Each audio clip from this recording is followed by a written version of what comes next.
Y para cerrar esta hermosa, gran jornada, le vamos a dar la palabra a la señora vicepresidenta de la Nación,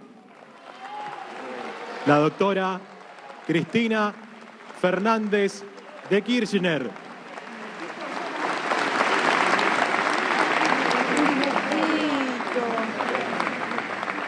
Mira, ¿Olivia?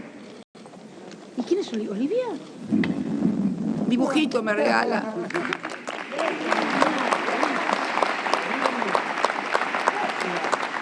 Démelo, guárdamelo. Chao, linda. Chao. Bueno, qué lindo. Qué lindo 1 de julio. Me gusta. Hace 6 años, exactamente 6 años, en la Casa de Gobierno, en el Salón de las Mujeres, entregábamos la computadora número 5 millones del Plan Conectar Igualdad.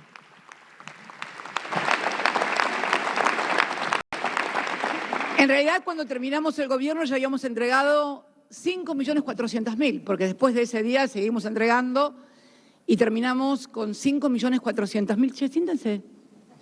Están todos parados ahí como si fueran... Sí, tranqui, por favor. Todo descontracturado.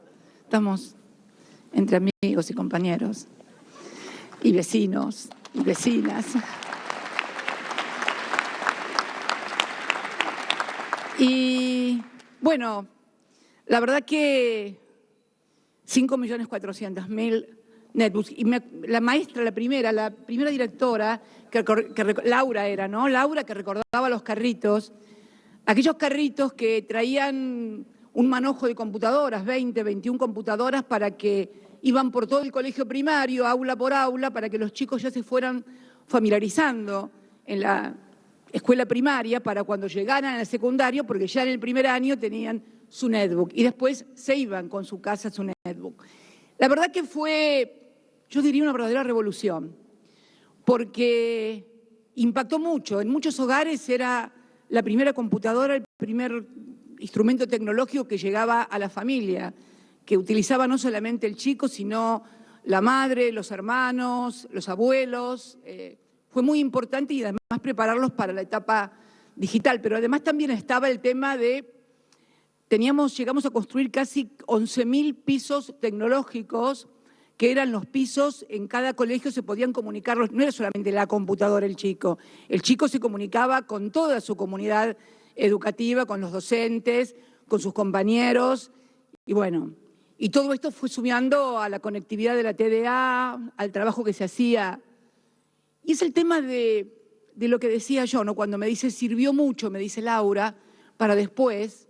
Y claro, los derechos universales siempre sirven y se preparan, y cuanto más universales son, más se desarrolla una sociedad. Miren, hay un videíto que circula hoy, 1 de julio, aniversario de la muerte de Perón. A mí me gusta recordar al Perón vivo, que es mucho más valioso.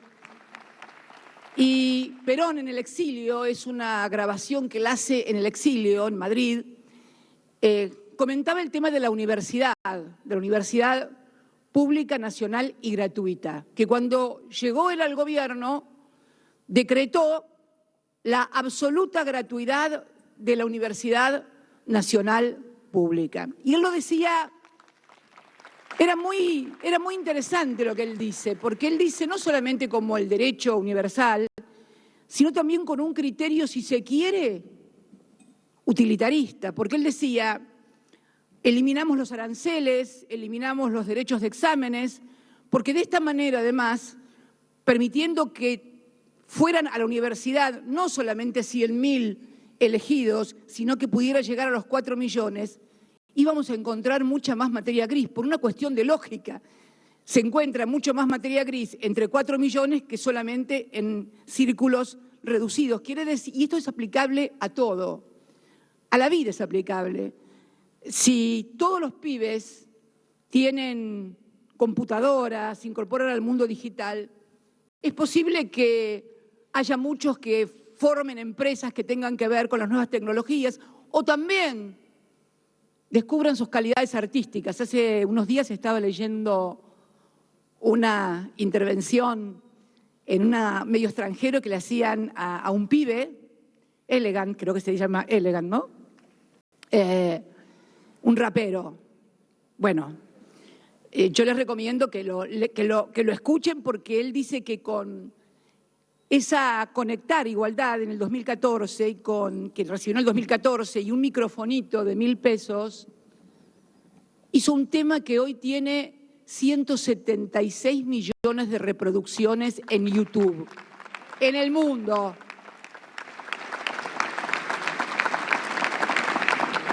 Y bueno, si van a escuchar a Elegant o a Trueno, que también creo que lo hizo también con una computadora, creo que también lo leí ahí. Yo de los raperos personalmente lo conozco a Woz, nada más. Lo conozco a Woz, que una vez me hizo un rap en el Senado, no era vicepresidenta, ¿eh? Guarda. Y nadie soñaba con que alguna vez volviéramos a estar donde hoy estábamos, ni siquiera los muy propios. Entonces, tiene un mérito, fue al Senado.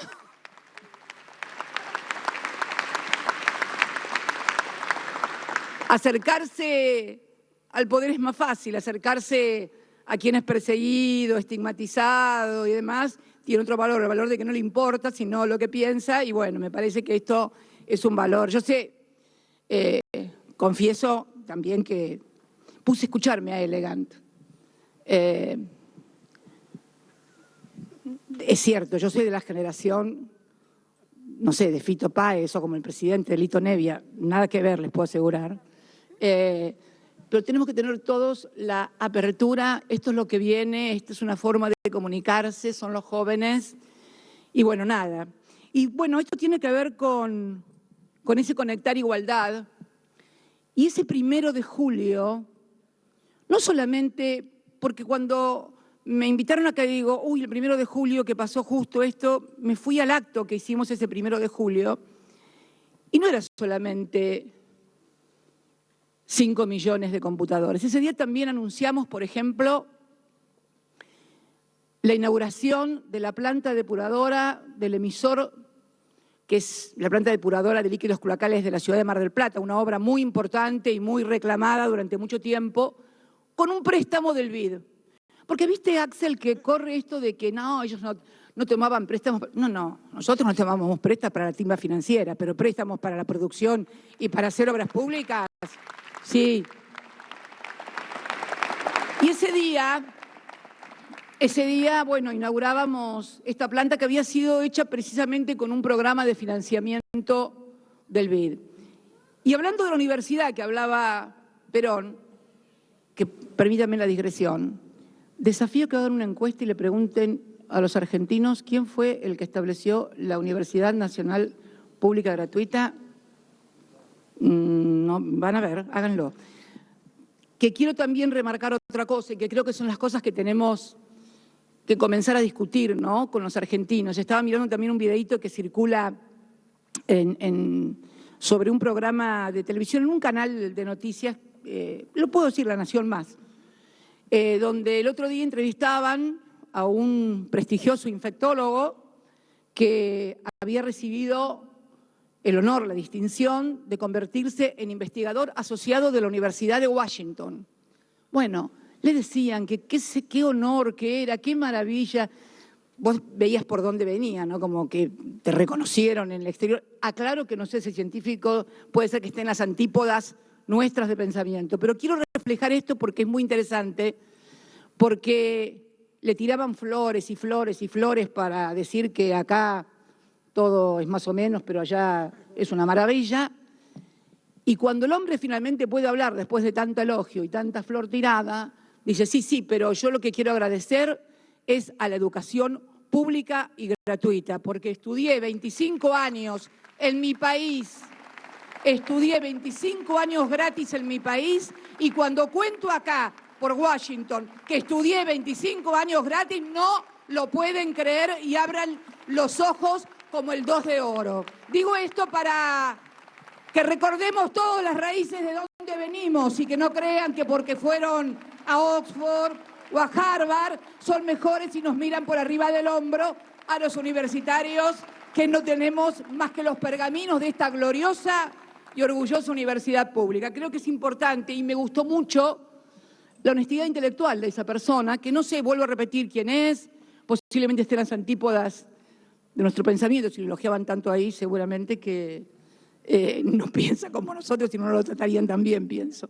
Pero bueno, nada, me gustó la honestidad intelectual y el que podamos, los argentinos, en algún momento discutir estas cosas, ¿no? Porque yo pensaba, si hubiéramos continuado con el Conectar Igualdad, como bien decías vos, como lo decía también Martín, qué diferente hubiera sido tal vez todo este problema de las clases presenciales de la pandemia, porque en realidad el problema no son las clases presenciales. Todos queremos que los chicos vayan al colegio, o por convicción o por comodidad, seamos honestos y sinceros, o por convicción porque queremos que los chicos vayan al colegio y muchas veces también porque los padres no saben qué hacer con los chicos y el colegio es un lugar donde los chicos aprenden, están, los chicos se miran entre ellos y saben que esto es así, ¿no? Y aplauden, y claro, es la realidad. Entonces, yo creo que hubiera sido muy distinto todo este tema porque además hubiera habido todo un ejercicio permanente de conectividad, de conectarse virtualmente y entonces las cosas hubieran tenido mayor familiaridad para el tratado de la conectividad y del Zoom y de la lejanía, que no nos gusta a nadie.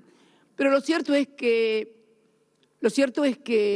esta pandemia ha puesto el mundo patas para arriba. En nuestro país tenemos un problema doble. La Argentina ya estaba patas para arriba cuando llegó la pandemia. Nos encontró patas para arriba, endeudados como nunca. Yo recordaba ese 1 de junio de 5 millones de computadoras, 1 de julio, 5 millones de computadoras. Ese día hicimos esta obra fantástica. Ese día también, recuerdo, firmé el decreto por el cual se aprobó el primer convenio colectivo de trabajo de los docentes universitarios. La primera vez, increíble, con 54 universidades públicas no había convenio colectivo de trabajo con los docentes universitarios. Lo trabajamos entre 5 y 6 años, porque ustedes se imaginan lo que es discutir con 6 agrupaciones que representaban a todo el arco docente de la universidad. Nos llevó 5 o 6 años poder finalmente confluir en un convenio colectivo de trabajo, el primer convenio colectivo de trabajo de docentes universitarios, donde también el salario había crecido desde el año 2003 a ese 2015 el 1.200%. Estábamos en un país donde teníamos el mejor salario mínimo vital y móvil en dólares de toda América Latina. Estábamos en un país donde decidíamos nuestras políticas económicas con autonomía, porque Néstor había tenido la genialidad de desendeudarnos del Fondo Monetario Internacional allá por el año 2005 y no deberle un solo dólar en aquella Argentina de los 5 millones de computadoras, en aquella Argentina de aquella obra tan deseada de Mar del Plata, en aquella Argentina de ese primer convenio colectivo de los trabajadores. Vos sabés que también ese día, Axel, inaugurábamos una fábrica en Campana. Esta cosa que nos dicen que no, que los... Bueno, una fábrica impresionante. Quiero contarles la historia de esa fábrica. Era una empresa familiar que con una política que habíamos decidido del Estado había podido construir esa fábrica. Y era una familia, una empresa fundada en 1983 que se dedicaba a hacer mástiles de carbono para barcos. 1983. Mástiles de carbono para barcos. Vino el año 2000, era todo prácticamente su producción, la exportaba. La crisis del año 2008, la de Lehman Brothers, esa que asoló al mundo, por eso me da risa cuando dicen, tenían viento de cola. ¿De qué cola? No sé de qué cola me hablan. Yo por lo menos de cola no tuve nada, y menos viento. Entonces, en aquel momento quedaron muy mal, pero ¿qué hicieron? Con los ingenieros de la empresa, como producían carbono, ¿qué generaron? ¿Vieron las pulverizadoras del campo donde se larga los herbicidas, los pesticidas para la siembra que tienen como alerones? Esos alerones, hasta ese momento, año 2012 creo, eran alerones de acero. Entonces, al ser de acero, eran muy pesados y no podían tener más de 30 metros de longitud. ¿Qué hizo esta empresa? Que se llamaba Quinagro, me parece, una cosa así. Utilizó el carbono que utilizaban para los mástiles para hacer esos alerones, botalones se llamaban. Botalón, me acordé. Botalones. Los botalones son esos alerones de las pulvericidas, de las máquinas pulvericidas. Lo hicieron de carbono, entonces pesaban 5 veces menos y eran 6 veces más resistentes con carbono. Entonces pudieron hacer alerones de 45 metros y más, y entonces tenían que pasar una sola vez, no tenían que hacer surco. Bueno, ¿qué pasó? John Deere, la gran multinacional de agromecánica, les compró la patente, y eso fue en el año 2012, les compró la patente y luego hicimos la fábrica. ¿Por qué digo hicimos la fábrica? Porque le hicieron las políticas. En ese momento nosotros habíamos modificado la carta orgánica del Banco Central y exigíamos que todos los bancos destinaran el 5% de sus depósitos a préstamos productivos. Obtuvieron un préstamo, creo que era de 30 millones de pesos, en ese momento no recuerdo la cifra, pero me parece que era eso. Hicieron la fábrica en el 2015. No sé qué fue de la familia, era una empresa familiar, por ahí. Me comentaban el otro día que parece ser que se le había quedado finalmente John Deere, a lo mejor la vendieron, hicieron un buen negocio, pero quiero decirles con esto, que era una Argentina donde pasaban estas cosas. ¿Que había problemas? Claro que sí. Pero resulta que todos los problemas que teníamos en el 2015 se multiplicaron y se agravaron en los 4 años posteriores hasta el infinito. Y surgieron algunos que no teníamos, como esta deuda del Fondo Monetario Internacional, al que le debemos 45.000 millones de dólares. Y no construimos ninguna planta depuradora, no le prestamos a ninguna empresa el dinero para hacer una fábrica mejor, no mejoramos los salarios de los docentes universitarios, ni tampoco compramos 5 millones de computadoras. Y sin embargo debemos 45.000 millones de dólares que no debíamos. Esto en lo que hace al Fondo Monetario Internacional, que va a pretender condicionarnos políticamente en las políticas económicas. No quiero hablar de lo que ya se reestructuró, que fueron otros 90.000, 80.000 millones de dólares.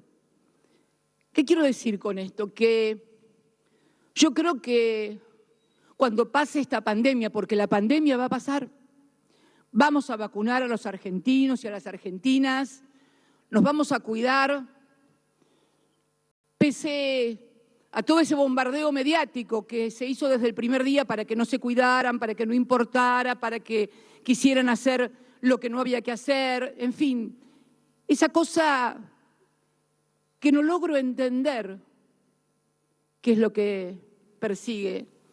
La verdad que creo que en el fondo no creen en la Argentina y no quieren a la Argentina. Yo creo que en algún momento pensé, bueno, sí, es un anti-nosotros, pero estas son las cosas que dicen que siento que en realidad a los que odian es a los argentinos y no lo pueden decir. Se quieren ir y no pueden ir algunos y entonces, o porque ganan acá mucha plata y les conviene que todo siga mal. La verdad que no alcanzo a entender, pero quiero decirles a todos y a todas que cuando pase esta pandemia, porque va a pasar, vamos a tener que hablar en serio de responsabilidades, pero no ir a la televisión a zarasear cuando, viste, que no estoy de acuerdo con nada, pero hay que hacer las cosas mejor. Sí, bueno, claro. Zarasear no. Tampoco difamar, mentir, creer que por acusar al otro, difamarlo, denunciarlo, se pueden ganar las elecciones. Puede ser, sí, que ganes una elección. Bueno, de hecho, en el 2015, con aquel país y con todas las dificultades que teníamos, les decía, teníamos el mejor salario en términos de dólares de América Latina, el mejor haber previsional también en dólares en América Latina, 5.9 de desocupación, 0 endeudamiento no productivo, porque sabemos siempre que el endeudamiento con el Fondo Monetario Internacional es de carácter financiero, no productivo. Y sin embargo, bueno, se crean climas, se arman denuncias. Y yo creo que esto tiene que terminar porque no podemos seguir abonando una Argentina que cuando un ciudadano, una ciudadana enciende el televisor, se le torna insoportable. Insoportable estar escuchando lo que se escucha, porque si se escuchara una discusión acerca de proyectos, de medidas, no hay que tomar esta medida, hay que tomar esta medida, no, este proyecto no, esta política, pero son todas generalidades, zarazas, condenas y denuncias que redundan finalmente en una Argentina de oportunidades perdidas, como fue esta oportunidad perdida de no continuar con una política como la del conectar igualdad. Y yo quiero terminar también haciendo un homenaje a un joven que ya no está y que es un poco también esto que estoy diciendo ahora. Teo Ares, Santiago Ares Thiago, fue un joven militante que tuvo la idea, a partir de enterarse de cuál era la causa de mortalidad infantil más importante de los bebés recién nacidos, lo escuchaba a su padre hoy cuando contaba que cuando Thiago le preguntó, papá, Thiago estudiaba diseño industrial y antes de morir en el 2016 alcanzó a obtener su título de diseñador industrial. Dice que le preguntaba, papá, ¿cuál es para vos la causa de mortalidad de los bebés, de los recién nacidos y demás? Bueno, decía, desnutrición, no, colecho. ¿Y eso qué es?, le preguntó el padre. Gente que por ahí no tiene las comodidades de tener una cuna, un Moisés, y pone a su bebé en la cuna. Y entonces el bebé muere asfixiado. Y entonces pensó un plan que le puso el nombre de Cunita. Cunita lo copió de Finlandia, él me lo comentaba, pero lo hicimos mejor que los de Finlandia. Pero lo copiamos, sí, hay que copiar. Lo que es bueno es que las buenas ideas hay que tomarlas y copiarlas. Y era un Moisés con una muda de ropa, o sea que la mamá, que no tenía las comodidades en su casa para tener una cuna, un Moisés, tuviera la oportunidad de tener a su hijo como Dios manda, como los demás.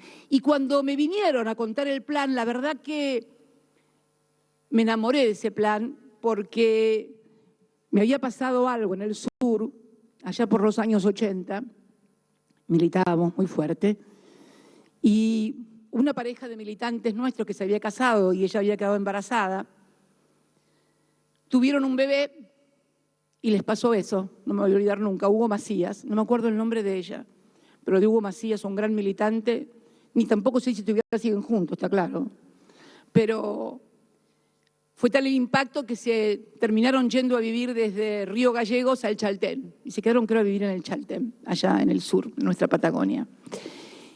Y a mí se me vino, cuando Thiago me vino a contar ese proyecto, se me vino a la mente aquella imagen desolada de Hugo y su compañera, que había muerto su bebé de pocos días, asfixiado en la cama entre los dos.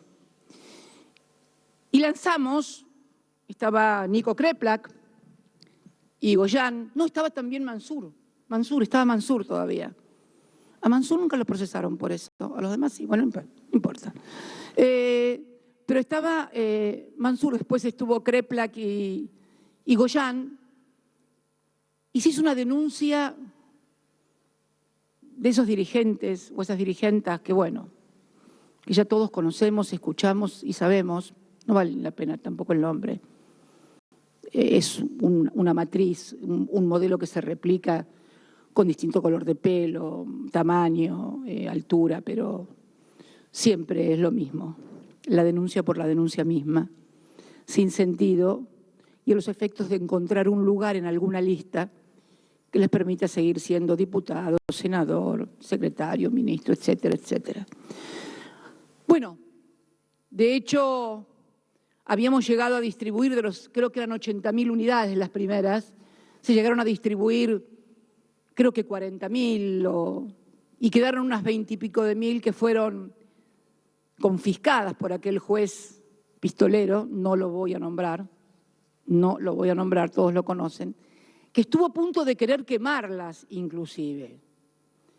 Se intentó quemarlas, que finalmente alguien con algo de racionalidad todavía en el Poder Judicial le dijo, no hagan eso. Me contaba Nico Kreplak el otro día que se distribuyeron bastante irregularmente las 20.000, pero fracasó y se frustró un plan que en los principales países del mundo ha dado mucho resultado para evitar la mortalidad de los bebés por asfixia en lo que se denomina colecho. Entonces digo, ¿cuántas cosas más se van a frustrar en la Argentina? Vamos a evitar hacerlas por estas cosas. Yo espero, sinceramente, argentinos, argentinas, que superada esta terrible tragedia que es la pandemia, para la que nadie estaba preparado para gobernar, donde no había proyectos, donde no había propuestas, donde además un día nos decían una cosa desde la propia... Yo me acuerdo que al principio habían dicho que los barbijos no, después dijeron que los barbijos sí, después esta permanente mutación, pero vamos a salir. Vamos a salir y yo espero sinceramente que tengamos todos y todas aquellas que hemos abrazado la vocación política para representar intereses, porque tengamos en claro que la política es representar intereses. Pueden ser los intereses de las grandes mayorías nacionales, los intereses del desarrollo nacional, de la tecnología nacional, de la industria nacional, que también con el Conectar Igualdad se desarrollaba el cable de las computadoras, la carcasa de plástico, comenzamos a desarrollar autopartes tecnológicas que antes no las hacíamos en el país, las comenzamos a hacer en el país, luego seguramente se discontinuaron. Que tengamos la grandeza, la inteligencia de comenzar a discutir en serio, a través de propuestas, a través de políticas. Yo creo que además tenemos una gran oportunidad para hacerlo, porque tenemos 12 años y medio. Yo otro día escuchaba que alguien decía, no, este país hace 70 años nada. Hace 70 años Perón establecía que la universidad pública debía ser gratuita. Hace 70 años se establecía el aguinaldo, el derecho a las vacaciones pagas, a la licencia por enfermedad. Más adelante pudimos hacer muchas cosas más, también con ciencia, con tecnología. Yo creo que hoy estamos en condiciones, los argentinos y las argentinas, de poder sopesar las políticas que nos han dado resultado, porque más allá de la ubicación partidaria que cada uno o cada una tenga, yo creo que en el año 2015 éramos más felices de lo que vino después.